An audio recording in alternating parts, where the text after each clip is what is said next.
இந்த உலகத்துல சில இடங்கள் நம்ம கண்ணுக்கு தெரிஞ்சதை விட அதிகமான ரகசியங்களை ஒளிச்சு வச்சிருக்கும். ஒரு சிறிய கிராமத்தின் எல்லையில் யாருமே நெருங்காத ஒரு பழைய அரண்மனை இருந்தது. மாலை நேரம் ஆகும்போது அந்த அரண்மனை இன்னும் பயங்கரமாக தோன்றும். ஆனா அந்த ஊர்ல ஒரே ஒரு பையன் மட்டும் எதற்கும் பயப்படாம எல்லாருக்கும் தெரியாத விஷயங்களை தெரிஞ்சுக்க ஆசைப்படுவான்.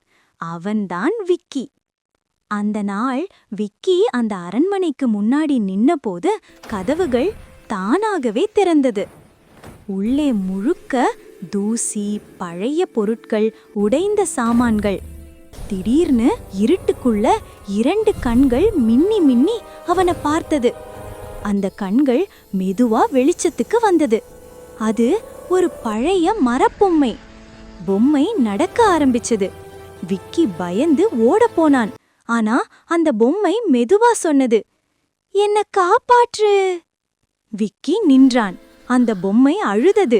அப்போதுதான் தெரிஞ்சது, அது பேய் இல்லை, ஒரு சாபத்தால் பொம்மையாக மாறிய இளவரசன். அந்த பொம்மை அரண்மனையின் நடுவில் இருந்த ஒரு பெரிய கண்ணாடியை காட்டியது. அந்த கண்ணாடிக்குள்ள ஒரு தீய மந்திரவாதி. அவன்தான் இந்த அரண்மனையையும் இந்த இளவரசனையும் சாபம் போட்டவன். அந்த பொம்மை சொன்னது, இந்த கண்ணாடியை உடைத்தால் மட்டும்தான் சாபம் போகும்னு. விக்கி பயந்தான். ஆனா அவன் நினைத்தான், பயப்படுறதால எதுவும் மாறாது. அவன் ஒரு கல்லை எடுத்தான். கண்ணாடி உடைந்ததும் பெரிய வெளிச்சம். இருண்ட அரண்மனை மெதுவா அழகான மாளிகையா மாறியது. இறுதி உரை. அந்த பொம்மை மீண்டும் ஒரு சிறுவனா மாறியது. அவன் விக்கியை பார்த்து சிரிச்சு, "நன்றி என் நண்பா" என்று சொன்னான். அந்த நாள் விக்கி ஒரு விஷயம் கற்றுக்கிட்டான்.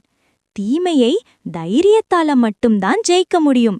அதோட அவனுக்கு ஒரு புதிய நண்பனும் கிடைச்சான்.